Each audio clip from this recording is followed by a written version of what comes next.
Halo pemirsa, bagaimana kabar Anda hari ini? Kali ini saya Kamarati hadir menemani Anda dalam Economic View, program yang hadir dalam pembahasan mendalam mengenai perkembangan ekonomi, investasi, dan kebijakan. Selama 1 jam ke depan, berikut Economic View.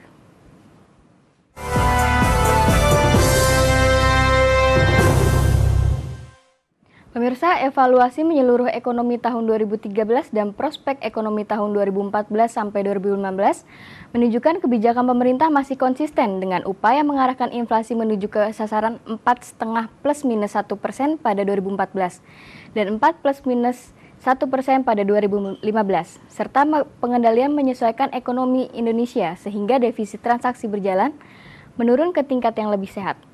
Dan untuk membahas perkembangan ekonomi terkini dan proyeksinya ke depan, sudah hadir di studio narasumber kami yang kompeten dari Bank Indonesia. Namun sebelumnya, mari kita saksikan tayangan berikut ini.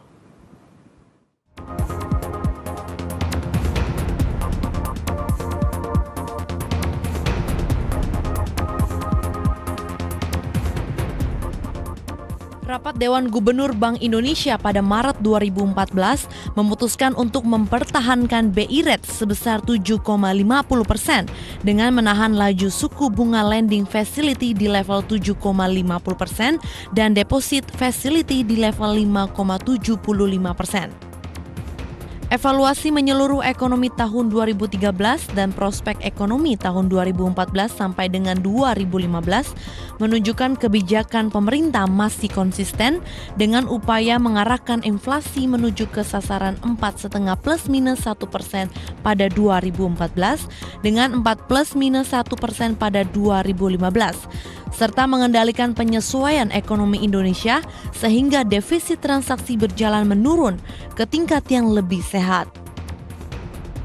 Menurut Bank Indonesia pada bulan Januari 2014, defisit perdagangan mencapai 0,43 miliar dolar Amerika Serikat sebagai akibat dari faktor musiman ekspor komoditas non-migas dan adanya efek sementara dari Undang-Undang Minerba dan Bank Indonesia memperkirakan neraca perdagangan untuk kembali surplus. Bagaimanakah perkembangan ekonomi terkini dan proyeksi ke depannya? Tim Liputan MNC Business.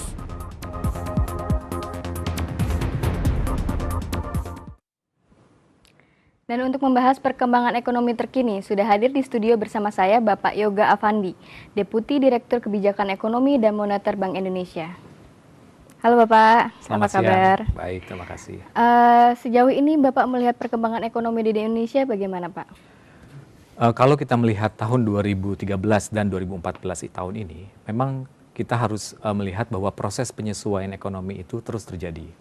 Kebijakan yang diambil oleh Bank Indonesia bersama-sama dengan pemerintah yang kita kenal dengan bauran kebijakan di tahun 2013 itu memang telah terbukti bahwa kita memperoleh semacam stabilisasi perekonomian.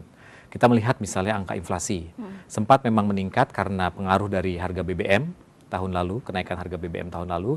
Tapi kemudian kalau kita lihat di awal pertengahan tahun 2014, itu inflasi terus menurun. Dan kami percaya bahwa tadi yang disebutkan oleh Mbak Ratih, bahwa inflasi untuk tahun ini akan kembali menuju ke kisarannya. 2014 itu adalah 4,5 plus minus 1% dan 2015 4% plus minus 1%. Jadi kami cukup optimis mengenai inflasi tersebut. Namun memang ada suatu dampak dari kebijakan stabilisasi perekonomian. Kalau kita lihat dari pertumbuhan ekonomi, PDB di kuartal pertama, triwulan 1 2014 memang agak sedikit melambat, terutama karena ekspor pertambangan yang terkena dampak dari kebijakan pemerintah. Tapi kami cukup optimis bahwa PDB tersebut akan kembali berangsur-angsur pulih seiring dengan membaiknya perekonomian dunia. Jadi mungkin gambarannya itu kami tetap optimis ke depan, Pak. Melihat dari tahun pemilu ini, Pak, BI pada tahun ini memprediksi 0,2% pertumbuhan ekonomi didorong oleh pemilu, kan? Betul, ya. Apakah itu benar terjadi? Ya, mungkin memang agak sulit karena kalau kita lihat dari angka-angka yang kami dapatkan di PDB, memang beberapa sektor seperti di makanan dan periklanan itu memang agak meningkat sedikit. Tetapi ada juga beberapa yang kita miss. Tapi intinya memang ada dampak dari kenaikan karena pemilu, yaitu terutama pemilu legislatif yang kemarin. Tetapi dampak dari penurunan ekspor pertambangan itu jauh lebih besar. Itu yang menyebabkan mengapa PDB di kuartal 1 2014 itu turun. Turun. Sedikit lebih rendah daripada proyeksi kita. Kalau pemilu yang dibandingkan dengan pemilu tahun 2004 dan 2009, Pak, pemilu tahun ini bagaimana? Nah, justru karena salah satu penyebab dari latar belakang ekonomi itu adalah harga komoditas. Karena ekonomi itu kan turun naik sesuai dengan siklusnya, Mbak. Nah, mungkin 2004 dan 2009 itu bersamaan dengan super commodity cycle, di mana harga-harga komoditas itu masih cukup tinggi. Nah, sekarang harga komoditas itu relatif rendah. Itu yang menyebabkan mengapa dampak pemilu itu relatif lebih muted, lebih rendah daripada perkiraan semula. Kabarnya pemerintah juga melakukan perlambatan ya Pak ya, untuk menjelang pemilu ini ya? Sebetulnya bukan melakukan perlambatan, tapi memang dari sisi fiskal, kalau di triwulan 1 itu memang agak lambat, Mbak. Pengeluarannya itu agak lambat. Sehingga ada temporary reduction di triwulan 1. Tapi kami berpikir bahwa ke depannya itu mereka akan kembali sesuai dengan polanya ke depan, seperti itu. Tapi ini apakah berkelanjutan, Pak? Nah, kalau untuk konsumsi pemerintah, kita baru lihat kemarin bahwa Pak Menteri Keuangan itu mengajukan RAPBNP. Iya, RAPBNP. Memang ada sedikit kontraksi dari pemerintah. Kalau kita lihat defisitnya itu dari 1,7% ke 2,5%. Itu berarti memang ada belanja tertentu yang dikurangi, tetapi belanja subsidi memang masih besar. Dan ini adalah mungkin pokok permasalahannya di fiskal kita, yaitu bagaimana kita inginnya mengurangi subsidi BBM tersebut. Selain itu Pak, selain fiskal tadi, kendala-kendala apa lagi sih sebenarnya yang terjadi di perekonomian kita ini? Sebetulnya kalau kita lihat dari sumber masalahnya, Mbak, itu ada dua macam ya. Yang pertama itu adalah dari sisi eksternal. Kalau dari sisi eksternal memang perekonomian global saat ini memang tidak pulih sesuai dengan perkiraan awal. Kita melihat perkembangan di Amerika Serikat memang sudah positif. Tapi pada satu sisi juga dia tidak tumbuh tinggi sesuai yang kita duga sebelumnya. Bahkan bukan kita saja yang menduga salah, tetapi juga lembaga dunia seperti IMF, World Bank, mereka pun mengurangi angka proyeksi pertumbuhan Amerika Serikat. Kemudian faktor lain adalah Cina.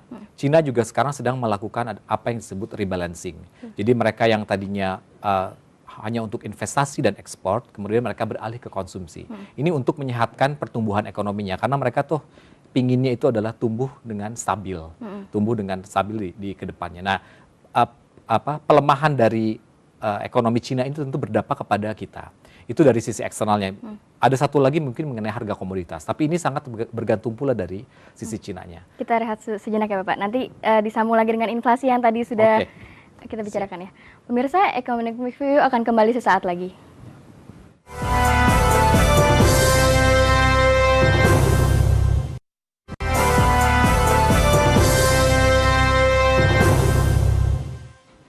Pemirsa, kembali lagi dalam Economic View bersama saya Kamaratih, dan saat ini saya bersama narasumber Bapak Yoga Afandi, Deputi Direktur Kebijakan Ekonomi dan Moneter Bank Indonesia, berbincang mengenai perkembangan ekonomi terkini. Ya Bapak, kita lanjutkan lagi untuk inflasi yang baru aja hari ini ya, 0,16%. Apakah sudah sesuai ekspektasi dari BI sendiri? Ya, sebetulnya memang kalau untuk inflasi kita cukup comfortable. Kita juga memprediksi tidak jauh berbeda. Kalau nggak salah mantumannya itu sekitar 0,12. Ini agak sedikit lebih tinggi, 0,16. Tapi kalau dilihat dari komponennya tidak jauh berbeda.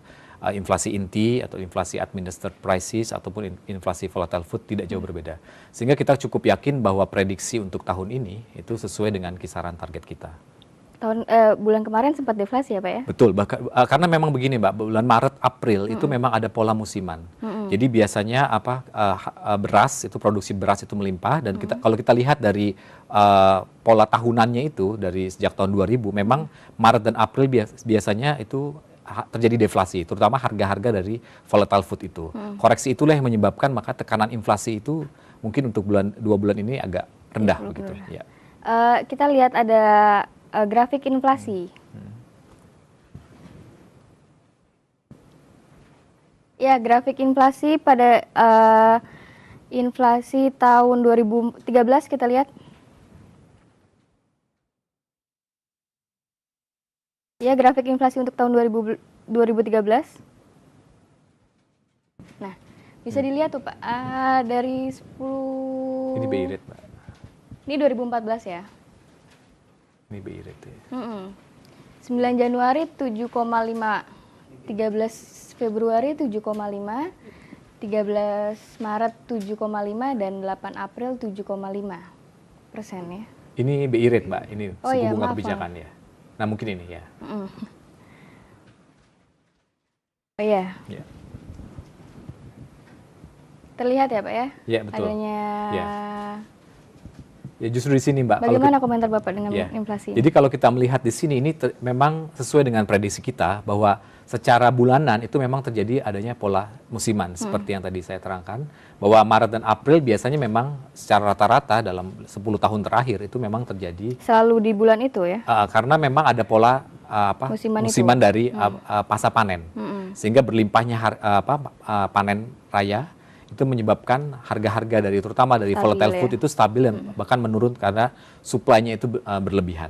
Itu mungkin yang harus. Tapi yang ke depan mungkin yang harus diwaspadai itu adalah masalah tekanan permintaan. Karena kita kan menjelang masuk ke Ramadan Iya. di akhir bulan Juni ya, kemudian Juli juga ada Lebarannya. Jadi mungkin itu permintaan kembali meningkat. Itu yang biasanya kemudian memicu harga-harga. Kenaikan Justru harga-harga itu yang ya. kita harus waspadai. Tapi kami masih cukup optimis bahwa ke depan inflasi ini bukan lagi suatu hal yang masalah besar begitu.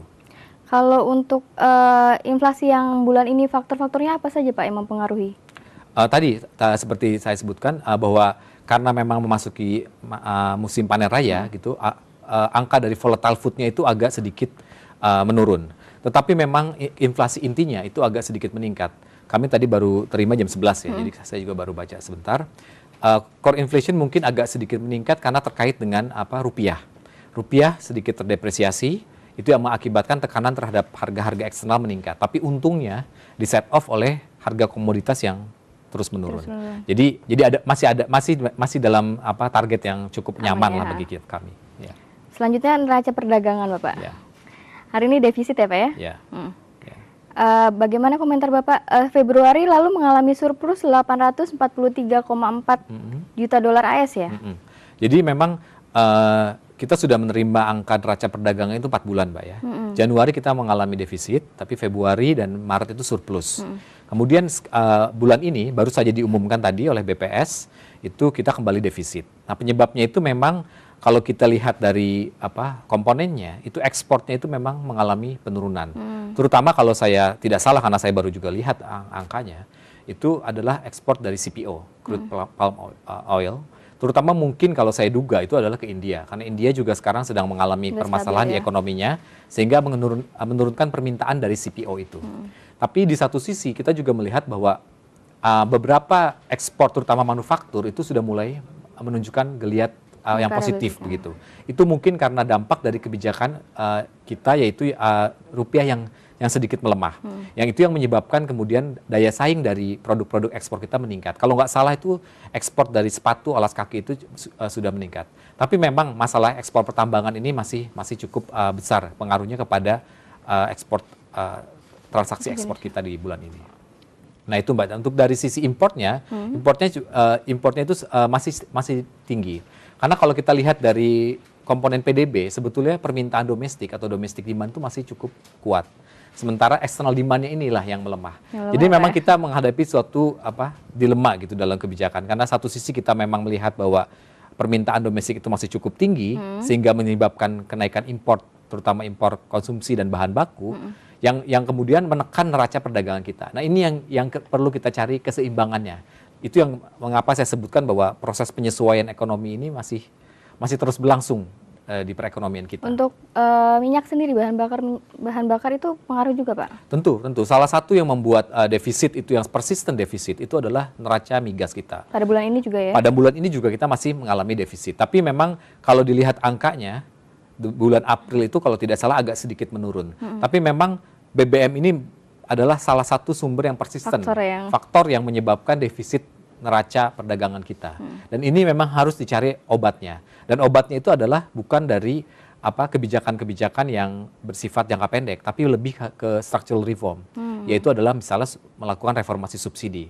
Karena satu hal yang ini yang kelihatannya harus menjadi PR kita dan mau tidak mau harus dikerjakan begitu. Harus terselesaikan harus ya Pak terselesaikan. Untuk investasi asing dan lokal kabarnya membaik ya Pak ya?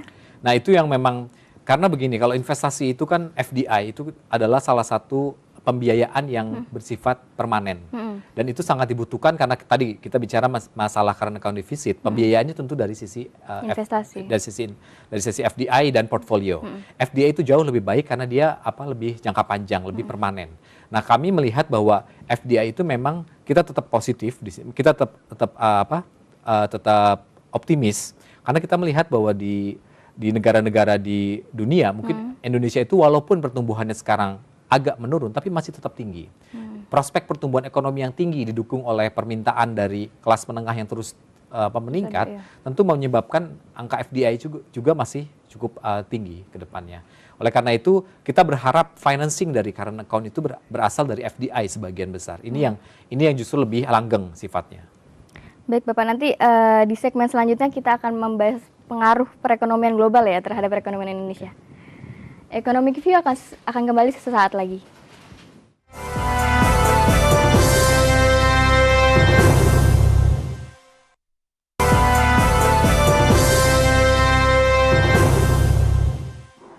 Bagi Anda yang baru menyaksikan, Anda masih menyaksikan Economic View dan kami masih berbincang mengenai perkembangan ekonomi terkini. Langsung saja kita lanjutkan Bapak, bagaimana dengan cadangan devisa pada tahun 2014 ini? Untuk perkiraannya mungkin tidak bisa saya sebutkan di sini Mbak, tapi kalau kita lihat angka terakhir memang menunjukkan bahwa cadangan devisa itu sudah cukup stabil di atas 100 miliar dolar untuk angka terakhirnya. Saya kurang ingat, mungkin sekitar 105 kalau tidak salah. Tapi itu menunjukkan memang pada pertengahan dari awal tahun sampai dengan pertengahan bulan Juni ini, memang capital inflow itu sedang memasuki perekonomian kita. Kalau kita lihat memang angkanya cukup besar, terutama adalah pembelian di surat berharga yang diterbitkan oleh pemerintah. Saham juga seperti itu. Jadi untuk cadangan devisa kami cukup confident bahwa cadangan devisa itu cukup untuk perekonomian, masih di sekitar 6 bulan import gitu. Kita beralih ke kebijakan moneter dari Bank Indonesia ya Pak ya. Saat ini apa yang difokuskan dari kebijakan moneternya? Masih inflasi kah? Iya. Nah justru ini kalau kita lihat di tahun lalu ya Mbak ya, kalau kebijakan itu tentu berhadapan pada suatu dilema-dilema gitu. Tahun lalu masalahnya itu adalah output melawan inflasi dengan current account deficit. Tapi kalau kita lihat ke depan, sebetulnya masalah inflasi ini itu sudah mulai agak kita bisa cukup handle dengan baik lah. Kita percaya bahwa inflasi itu akan turun ke level yang kita perkirakan, dan itu kelihatannya cukup optimis begitu, walaupun tentu tidak 100% ya, tapi kita yakin seperti itu. Nah masalah yang utamanya yang kebijakan tahun ini itu adalah dilema antara output yang agak sedikit tertekan karena perkembangan domestik, perkembangan eksternal terutama yang kurang kondusif, juga tapi di satu sisi juga ada current account deficit yang masih cukup tinggi. Jadi tetap kalau ditanya tadi mengenai sasaran kebijakan, kami tetap akan memprioritaskan inflasi sebagai sasaran kebijakan utama. Tapi tentu fokus yang berikutnya itu adalah bagaimana kita menurunkan tadi defisit transaksi berjalan menuju ke tingkat yang sehat. Tingkat yang sehat itu tidak berarti bahwa defisitnya itu harus surplus. Bisa dia negatif, bisa dia defisit karena Indonesia itu adalah negara yang masih tumbuh. Dia masih memerlukan import yang cukup besar untuk membangun. Kita tahu lah PR besar kita adalah infrastruktur misalnya. Atau masalah kesehatan, masalah pendidikan. Tapi infrastruktur itu membutuhkan sedemikian besar import barang modal. Itu yang menyebabkan mungkin defisit transaksi berjalan kita tidak mungkin surplus dalam waktu dekat ini. Jadi kita pikir bahwa defisit sekitar 2% itu adalah sudah cukup sehat. Tapi masih dijaga agar tetap stabil di situ agar tetap stabil, bahwa pembiayaannya itu masih terus sustainable. Tentu kita berharap bahwa pembiayaannya bukan dari yang jangka pendek seperti portfolio. Kita berharap tentunya dari FDI. Tapi FDI sekali lagi tergantung dari prospek perekonomian kita ke depan. Sebenarnya kebijakan moneter ini udah efektif belum sih Pak? Untuk mengukur efektifnya kalau kita lihat dari apa yang kita rasakan, misalnya target utamanya itu adalah stabilisasi inflasi. Karena tugas utama dari Bank Indonesia itu adalah menjaga harga-harga yang tercermin pada inflasi. Boleh dikatakan kebijakan yang kita lakukan di tahun 2013 yang dampaknya kita rasakan sekarang itu sudah cukup efektif. Kita lihat misalnya inflasi cukup terkendali, tidak melebihi dari, bahkan kalau kita lihat ekspektasi inflasi, jangan diukur dari yang kita survei ya, tapi katakanlah dari konsensus forecast misalnya. Ekspektasi inflasi itu masih cukup rendah begitu. Itu artinya bahwa efektivitas kebijakan moneter itu semakin kredibel. Atau mungkin kalau boleh saya lebih lanjut lagi, 2005-2008 kita pun mengalami tekanan kenaikan harga BBM. Tapi dulu kita menaikkan suku bunganya cukup tinggi pada saat itu. Sekarang kita tidak setinggi yang kita lakukan gitu. Itu artinya bahwa semakin lama Bank Indonesia itu makin kredibel dalam hal pengendalian inflasi. Untuk bauran kebijakan moneter dan fiskalnya, Pak, Ya. BI dan Kementerian Keuangan? Tentu ini yang disebut policy mix begitu ya. Jadi setiap kali kita ingin melakukan suatu kebijakan, kita menyadari bahwa ada dampaknya, dampak dari moneter kepada sisi fiskal ataupun fiskal kepada moneter. Oleh karena itu salah satu dari poin dari bauran kebijakan itu adalah koordinasi. Terutama adalah masalah-masalah yang memang membutuhkan koordinasi erat. Misalnya adalah inflasi daerah. Kalau kita lihat misalnya di daerah-daerah yang infrastrukturnya masih kurang baik gitu ya, atau masalah misalnya volatile food, masalah sushi supply, maka pengendaliannya melalui forum TPI dan TPID, tim pengendali inflasi daerah. Itu yang kita lakukan bersama-sama dengan pemerintah, terutama adalah pemerintah daerah. Jadi itu adalah salah satu bentuk bagaimana bauran kebijakan itu kita perkenalkan untuk mengendalikan inflasi. Kalau dilihat dari kebijakan suku bunganya, Pak, untuk suku bunganya bagaimana? Suku bunga kredit? Oke. Jadi memang kita melihat efektivitas kebijakan itu kan bagaimana suku bunga policy rate itu tertransmisikan ke suku bunga deposito, kemudian ke suku bunga yang lebih panjang itu suku bunga kredit tadi. Kalau kita lihat memang suku bunga deposito kan sekarang sudah naik bersamaan dengan kenaikan dari BI rate. Begitu juga dengan suku bunga kredit. Tapi tentu kita tidak ingin bahwa kenaikan itu berlebihan. Kita ingin semua itu sesuai dengan kadarnya. Itu saja.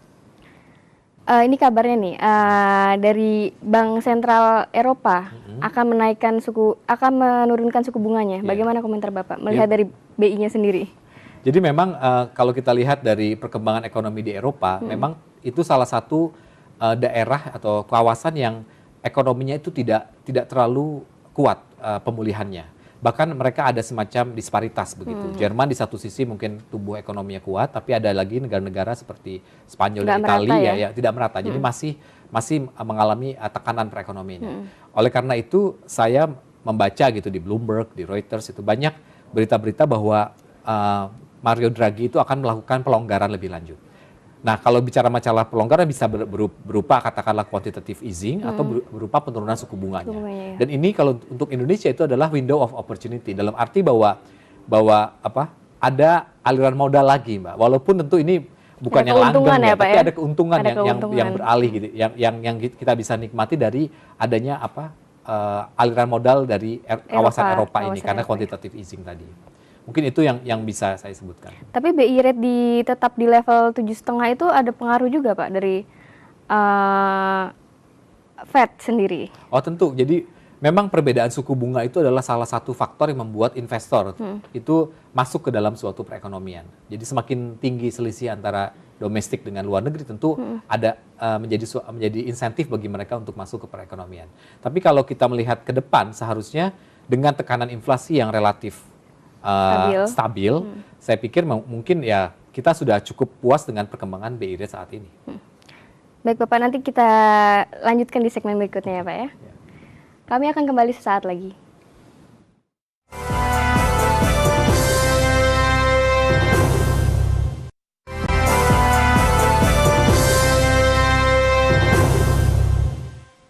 Terima kasih Anda masih bersama kami. Kali ini Economic View berbincang mengenai perkembangan ekonomi terkini. Bersama saya hadir Bapak Yoga Afandi, Deputi Direktur Kebijakan Ekonomi dan Moneter Bank Indonesia. Baik Bapak, kita lanjutkan lagi mengenai BI rate. Saat ini BI rate masih ditahan di 7,5% ya. Kita lihat dari November 2013 ya Bapak ya. Ada grafiknya dari tahun 2013.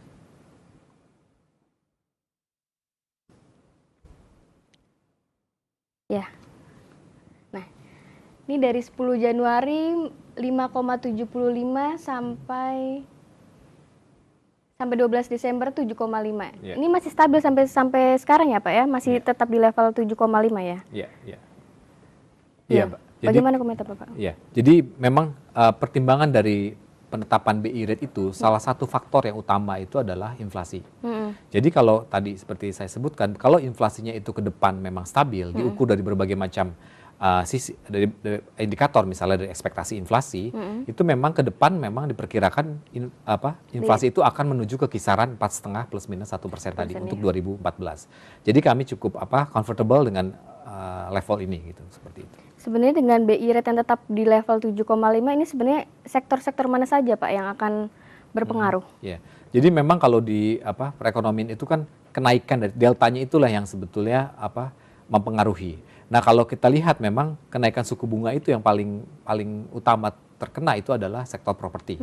Kalau kita lihat properti dan konstruksi itu biasanya dia akan langsung ditransmisikan ke masyarakat melalui KPR misalnya seperti itu.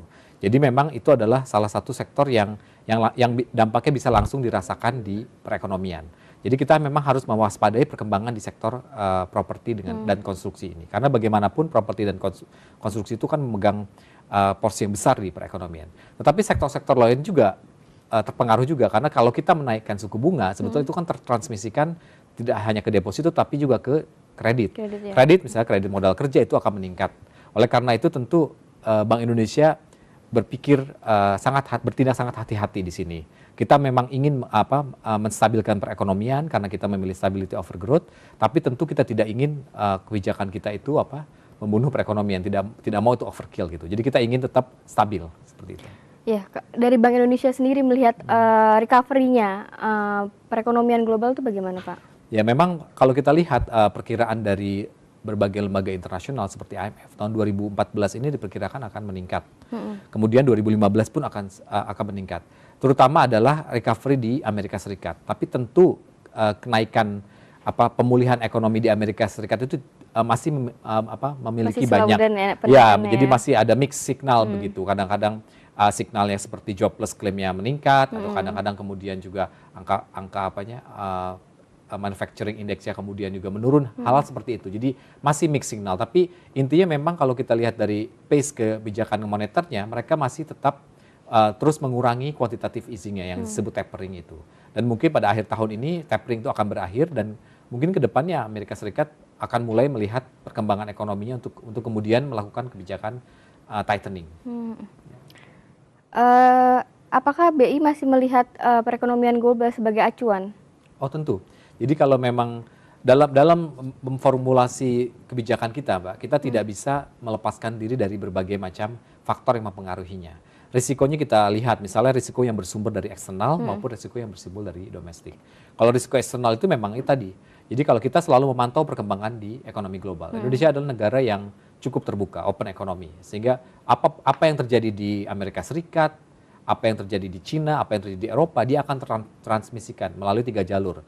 Jalur perdagangan, ekspornya, kemudian juga jalur keuangan melalui neraca di capital account, maupun ada juga jalur confidence, gitu, kepercayaan. Gitu. Dari situlah yang kita terus pantau jalur-jalur tersebut. Sebagai acuan penentuan BI rate juga tidak Pak? Sebetulnya seperti kalau The Fed, tidak secara langsung, tapi kita memiliki berbagai macam indikator monitoring. Jadi kalau dikatakan apakah kita menimbang perkembangan di ekonomi global, tentu ya kita timbang. Tapi kalau misalnya apakah itu masuk dalam formulasi yang secara eksplisit itu tidak seperti itu. Karena pertimbangan utama sebetulnya dalam penentuan BI rate itu adalah inflasi ke depan. Inflasi ke depan, kemudian juga ada masalah perkembangan output yang kita sebut dengan output gap gitu. Selisih antara output aktual dengan potensial. Tapi BI sudah mengantisipasi apabila The Fed menaikkan suku bunganya nih Pak. Nah iya, tentu ini kalau antisipasi memang kita harus selalu lakukan ya. Karena kita sadar bahwa perbedaan suku bunga antara domestik dengan eksternal itu sangat berpengaruh. Tetapi kita juga harus melihat bahwa Indonesia itu kan tidak sendiri. Maksud saya kita harus melihat secara relatif. Apa yang terjadi di Thailand, apa yang terjadi di Malaysia, apa yang terjadi di Korea atau di Ukraine itu banyak faktor. Jadi kita akan selalu memantau perkembangan itu secara relatif gitu. Jadi tidak secara absolut. Seperti Amerika dan Eropa yang saat ini sedang struggling. Betul. Ya, bagaimana komentar Bapak ini?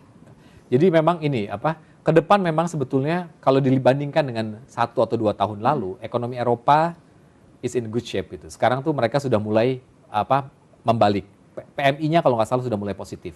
Purchasing Manager Index-nya sudah mulai positif, tanda-tanda bahwa sektor manufaktur mereka sudah mulai menggeliat. Tapi memang kecepatan recovery ini tidak sekuat yang kita duga begitu. Itu yang menyebabkan mengapa mengapa harga-harga komoditas juga kan masih turun, Mbak. Itu sebetulnya sinyal bahwa perekonomian global itu tidak sekuat yang kita duga sebelumnya. Karena itu permintaannya terhadap harga-harga komoditas yang Indonesia produksi, yang Indonesia ekspor itu masih relatif lemah. Itu yang mengakibatkan bahwa ke depan ini perekonomian global itu masih dalam arah yang recover, tapi tentu pemulihannya itu tidak secepat yang kita duga. Secepat yang diharapkan ya Pak ya? Ya. Melihat dari Cina sendiri, mengalami perlambatan ekonomi, ini adakah pengaruhnya dengan perekonomian Indonesia Pak? Oh, tentu. Kalau kita lihat dalam 5 tahun terakhir, Cina yang tadinya itu bukan sebagai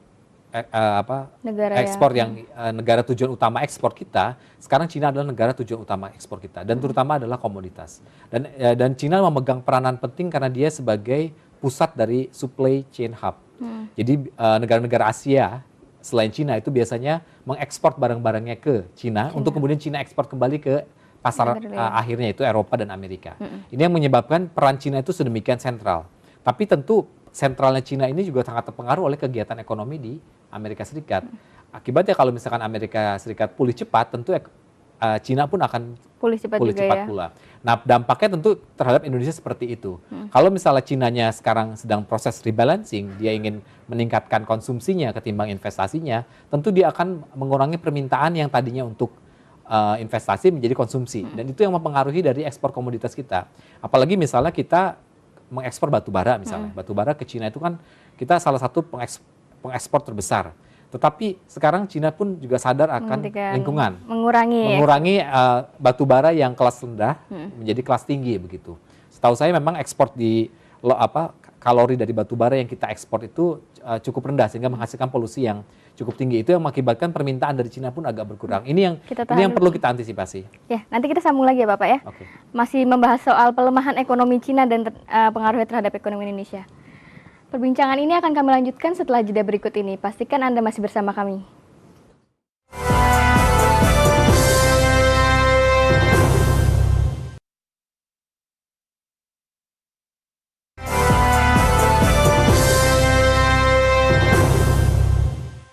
Pemirsa, kita lanjutkan kembali perbincangan bersama Bapak Yoga Afandi, Deputi Direktur Kebijakan Ekonomi dan Moneter Bank Indonesia.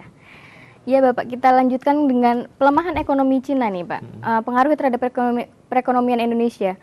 Dengan pelemahan ekonominya Cina mengurangi permintaan produk kepada Indonesia kan ya Pak ya? Ya betul. Ya.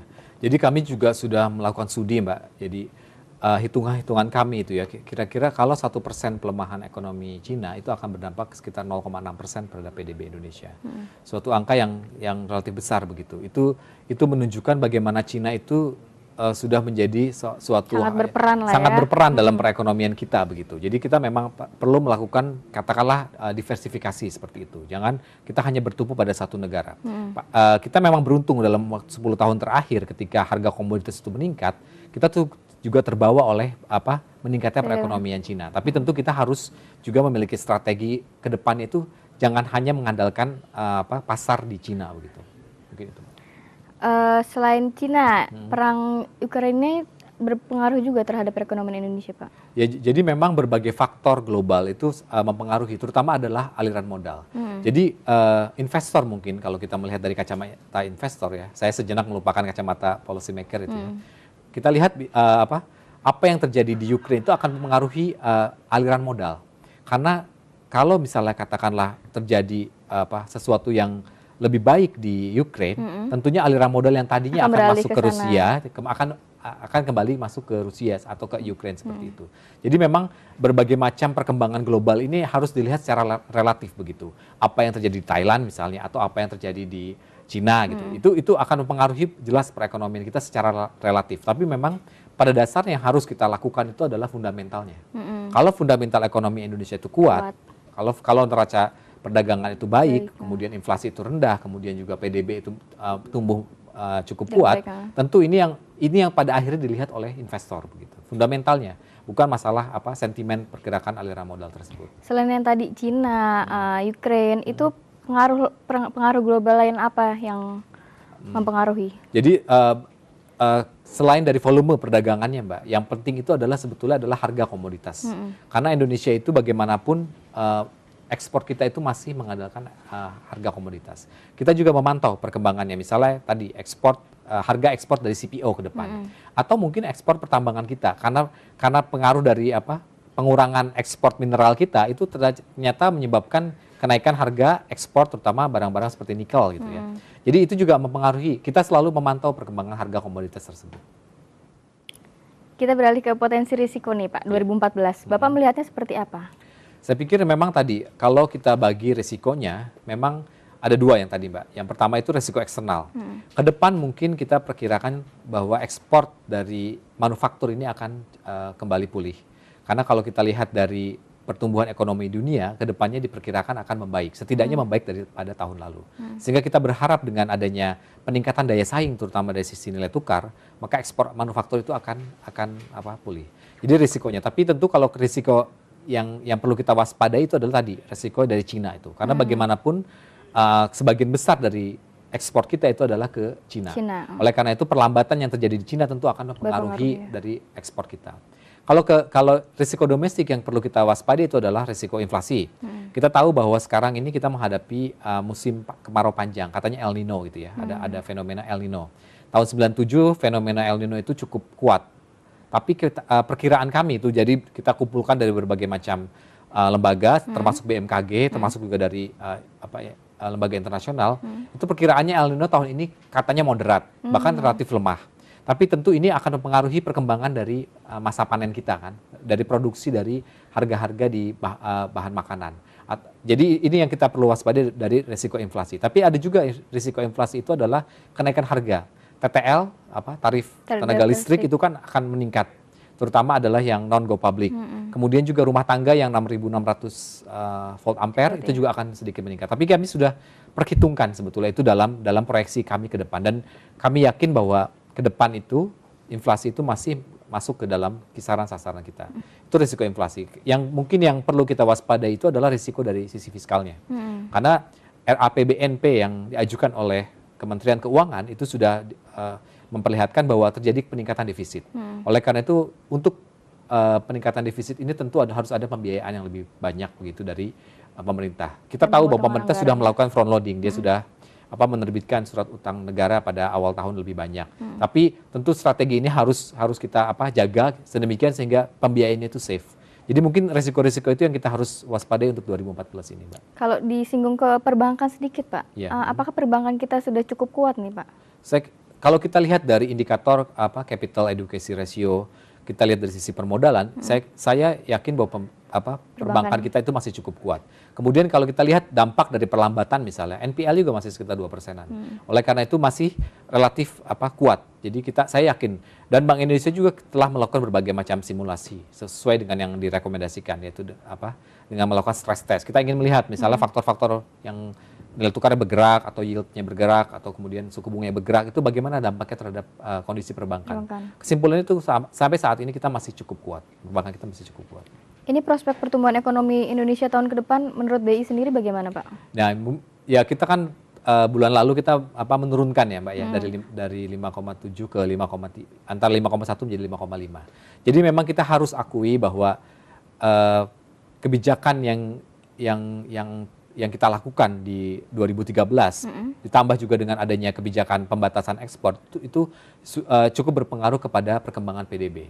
Oleh karena itu kita berharap bahwa PDB untuk tahun ini itu sudah terkonsolidasi di level yang di atas 5 lah begitu. Harapannya ke depan dengan perbaikan ekonomi global, kemudian hasil dari konsolidasi dari fiskal dan moneter tahun ini, maka ke depan itu akan tumbuh kembali tinggi. Baik Bapak, nanti kita lanjutkan di segmen terakhir mengenai tantangan dan harapannya kepada pemerintahan baru nanti ya Pak ya. Economic View akan kembali dengan satu segmen terakhir, tetaplah bersama kami.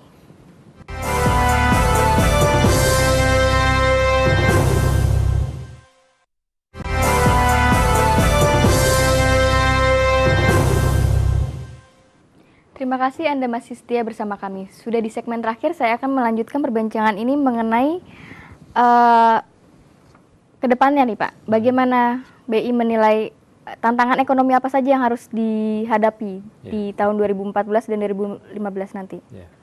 Saya pikir tantangan ekonomi yang terbesar itu adalah bagaimana kita melakukan kebijakan reformasi struktural. Karena kalau kita lihat dari apa yang telah dilakukan oleh pemerintah bersama-sama BI sejak tahun lalu, itu adalah kebijakan yang lebih ke arah stabilisasi. Tapi PR kita sebetulnya yang terbesar itu adalah reformasi struktural, dan itu yang harus segera diadres. Karena kita tahulah bahwa permasalahan di Indonesia itu sangat mendasar, masalah infrastruktur, masalah pendidikan, masalah kesehatan, dan ini yang harus diadres oleh pemerintah bersama-sama Bank Indonesia untuk mencari solusi jangka menengah panjang kira-kira harus seperti apa. Tapi menurut Bapak sendiri, adakah kebijakan yang dirasa kurang mendorong pertumbuhan ekonomi kita, Pak? Oke, kalau misalnya untuk dari sisi Bank Indonesia, sebetulnya kebijakan yang dianggap struktural itu adalah kebijakan untuk pendalaman pasar keuangan. Jadi kami ingin pasar keuangan itu lebih dalam sehingga ketika terjadi shock, ada tekanan dari eksternal terutama itu, penyesuaiannya itu tidak terlalu abrupt, tidak terlalu drastis. Itu yang kita inginkan. Oleh karena itu kita memiliki bekerjasama dengan pemerintah itu program pendalaman pasar keuangan. Kita ingin bahwa market itu makin lama makin besar turnover-nya. Jangan hanya tipis. Kalau tipis itu kan gampang berubah. Satu pemain melakukan transaksi besar, harga nilai tukar sudah berubah. Itu yang kita inginkan. Tapi PR terbesar tadi yang saya sebutkan tadi, reformasi struktural di bidang infrastruktur, di bidang pangan, ketahanan energi, itu yang mungkin PR terbesar kita. Mengenai bauran kebijakan ekonomi dari BI sendiri, nanti ke depannya adakah bauran-bauran kebijakan lainnya, Pak? Ya, tentu kita menurunkan berbagai kebijakan itu dengan tujuan tertentu ya. Kalau kita misalnya melihat bahwa inflasi ini pada saat ini adalah sudah cukup dalam level yang stabil begitu, kemudian kita masih dihadapi pada masalah current account deficit. Tapi kita percaya bahwa kita melihat fakta bahwa penurunan current account deficit itu tidak lagi menjadi permasalahan penyesuaian di kebijakan nilai tukar misalnya. Tapi ada masalah struktural, misalnya tadi defisit migas kita yang masih besar. Jadi memang kembali lagi ini kerjasama antara BI dan pemerintah bagaimana pengendalian dari harga BBM itu menjadi PR terbesar kita. Harus diselesaikan ya, Pak ya? Harus diselesaikan ya. Strategi apa nih yang disiapkan Bank Indonesia? Untuk apa, Mbak? Untuk kedepannya tantangan ekonomi, entah BI rates-nya akan tetap di level segitu kah? Ya, kalau kami itu sebetulnya memiliki berbagai macam pilihan kebijakan dalam yang kami namakan itu bauran kebijakan tadi. Jadi ada kebijakan suku bunga, ada kebijakan nilai tukar, ada juga kebijakan makroprudensial. Tapi kemudian ditambah juga dengan kebijakan dari sisi misalnya pendalaman pasar keuangan, kebijakan bagaimana instrumen moneter itu menyerap likuiditas di perbankan. Hal seperti itu. Juga kita lengkapi dengan koordinasi kebijakan. Nah, berbagai kebijakan ini tentunya ditujukan kepada suatu keinginan untuk mencapai stabilisasi perekonomian. Inflasi pada tahun ini mungkin diperkirakan akan stabil, tapi kita memiliki masalah current account. Current account itu masih cukup besar. Tentu dan pilihannya ini agak susah karena satu sisi memang current account defisitnya masih besar, tapi satu sisi kita menghadapi downside risk dari perekonomian, dari aktivitas ekonomi. Ini yang kita harus hati-hati gitu memilihnya. Masih dilema ya, Pak ya? Masih dilema ya. Melihat dari cawapres, platform ekonominya, apakah BI tanggapannya positif terhadap cawapres-cawapres yang ada dengan platform ekonomi yang mereka usung? Saya terus terang berpendapat bahwa platform ekonomi keduanya itu tidak jauh berbeda, karena permasalahan di ekonomi Indonesia itu masih mendasar ya. Kita masih siapapun presidennya itu menghadapi masalah-masalah yang mendasar, misalnya infrastruktur. Kita lihat misalnya jalan tol kita masih rendah, kereta api perbaikan itu airport, sarana logistik kita itu masih menjadi PR terbesar kita. Oleh karena itu siapapun presidennya dia akan menghadapi masalah ini. Di samping itu juga ada masalah ketahanan energi dan ketahanan pangan. Ini adalah dua hal yang pokok. Kalau boleh berpendapat bahwa kemungkinan besar mereka tuh harus melakukan pengurangan subsidi, karena itu adalah pilihan. Kita tahu bahwa subsidi BBM itu tidak adil. Oleh karena itu pengurangan subsidi kelihatannya harus menjadi salah satu menu pokok di pemerintahan ke depan. Gitu. Ini terakhir harapannya untuk pemerintahan baru nanti, Pak. Ya, saya pikir harapan saya itu adalah kita membenahi hal yang mendasar.